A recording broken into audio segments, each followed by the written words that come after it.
1 जून 2013 की उस तपती दोपहर नेपाल की शांत और ऊंची पहाड़ियों के बीच एक ऐसा सन्नाटा था जिसे चीरने वाली थी एक डिजिटल साजिश। वहां एक साधारण से दिखने वाले कमरे में छिपा एक शख्स अपने मोबाइल के कीपैड पर कुछ टाइप कर रहा था। ये कोई मामूली आदमी नहीं बल्कि भारत का सबसे बड़ा दुश्मन यासीन भटकल था। दूसरी तरफ सरहद पार कराची के एक सुरक्षित ठिकाने पर बैठा उसका सगा भाई रियाज भटकल आईएसआई की कड़ी सुरक्षा में मैसेज का इंतजार कर रहा था। यासीन का सवाल रोंगटे खड़े कर देने वाला था।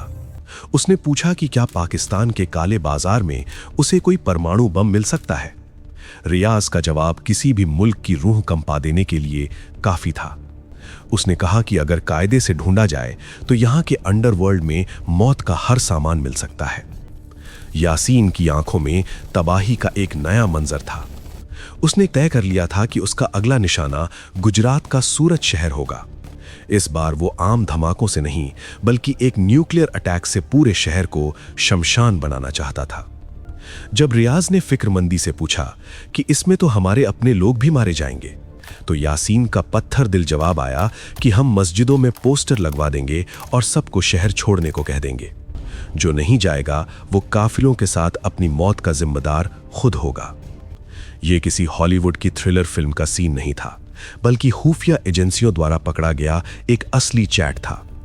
यह खौफनाक मंसूबा था इंडियन मुजाहिदीन के मास्टरमाइंड यासीन भटकल का, एक ऐसा साया जिसे पकड़ना लगभग नामुमकिन माना जा रहा था। उस दौर में भारत सरकार ने उसके सिर पर 35 लाख का इनाम रखा था।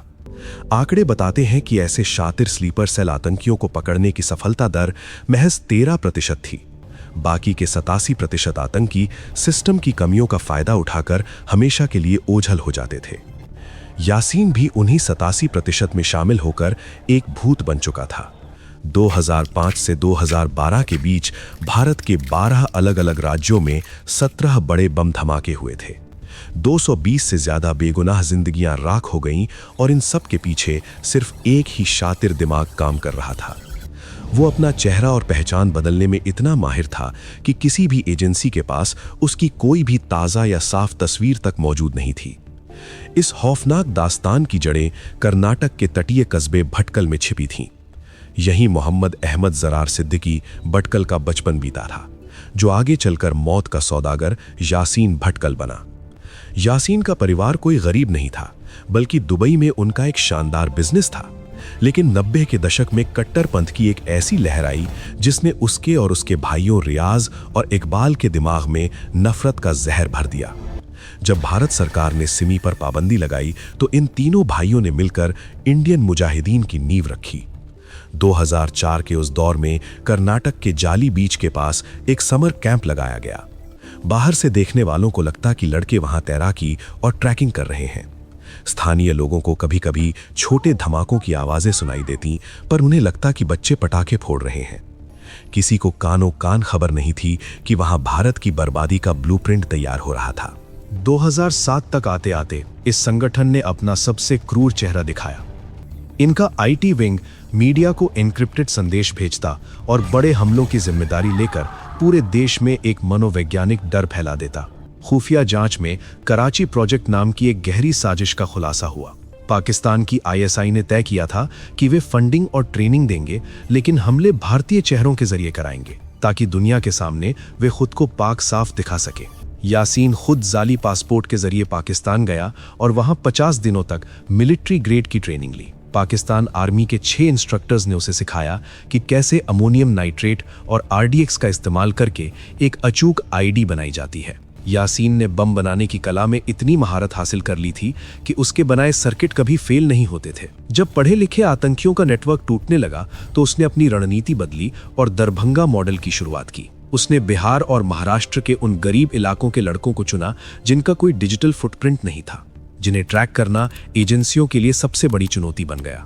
2008 से 2013 के बीच उसने अहमदाबाद के अस्पतालों से लेकर पुणे की जर्मन बेकरी और हैदराबाद के बाजारों तक हर जगह खून की होली खेली। वो इतना शातिर था कि 2009 में कोलकाता पुलिस ने उसे नकली नोटों के मामले में पकड़ा भी था। पर वो अपनी पहचान छिपाकर पुलिस की नाक के नीचे से जमानत पर रिहा हो गया। अगस्त 2013 में जब पटना के खुफिया मुख्यालय में परमाणु हमले वाले मैसेज पर चर्चा हो रही थी, तभी एक फोन कॉल ने पूरी बाजी पलट दी।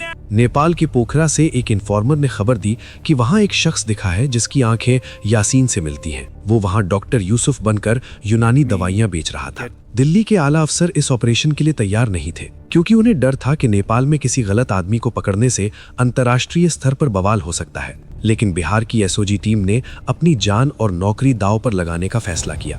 सरकारी फंड आने में वक्त था, इसलिए टीम लीडर ने अपने दोस्तों से 400 रुपए उधार लिए और टूरिस्ट बनकर नेपाल की सरहद पार की। पोखरा के माउंट व्यू होटल में ठहरा ये अधिकारी बरमूडा शॉर्ट्स और गले में कैमरा लटकाए आम पर्यटकों की तरह घूम रहे थे। उन्हें पता चला कि अब्दुल्ला नाम का एक शख्स यासीन का मुख्य केयरटेकर है।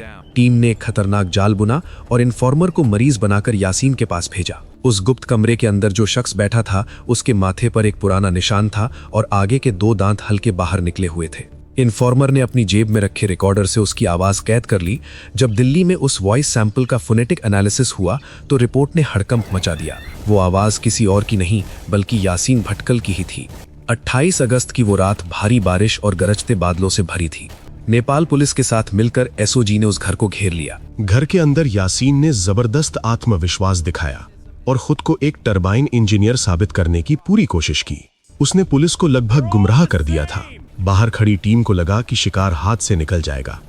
तभी एक सीनियर अफसर ने सख्ती दिखाई और उसे बाहर लाने का हुक्म दिया। जैसे ही वो रोशनी में आया और उस पर दबाव बना, उसकी चालाकी धरी की धरी रह गई। उसने हार मान ली और अपना असली नाम कबूल किया। उसके साथ असदुल्ला अख्तर उर्फ हड्डी भी पकड़ा गया, जिस पर 1 लाख का इनाम था। 29 अगस्त की सुबह जब इन दोनों खूंखार आतंकियों को बेतिया बॉर्डर के रास्ते भारत लाया गया तो एजेंसियों ने राहत की सांस ली। ये एक ऐसी जीत थी जिसने भारत में बम धमाकों के एक खौफनाक युग का अंत कर दिया। लेकिन इस कहानी का अंत कड़वा है। जिस टीम ने बिना हथियारों और बिना फंड के इस मिशन को अंजाम दिया, उन्हें किसी बड़े सम्मान के काबिल नहीं समझा गया। टीम लीडर को सिर्फ एक प्रशंसा पत्र मिला, जबकि दिल्ली में बैठे कई लोग इस कामयाबी का सहरा अपने सिर बांध रहे थे। आज यासीन तिहाड़ जेल के सेल नंबर 2 में अपनी जिंदगी के आखिरी दिन गिन रहा है। लेकिन उसके पकड़े जाने के बावजूद खतरा टला नहीं है। उसके भाई आज भी कराची में बैठकर नई साजिशों के जाल बुन रहे हैं। ये ऑपरेशन उन अनजान नायकों की बहादुरी का सबूत है, जिन्होंने बिना किसी लालच के देश की सुरक्षा के लिए अपनी किस्मत दांव पर लगा दी। आज भी जब हम चैन की नींद सोते हैं तो ऐसे ही कुछ गुमनाम चेहरे सरहदों के पार हमारी हिफाजत में जुटे होते हैं। जय हिंद, जय भारत।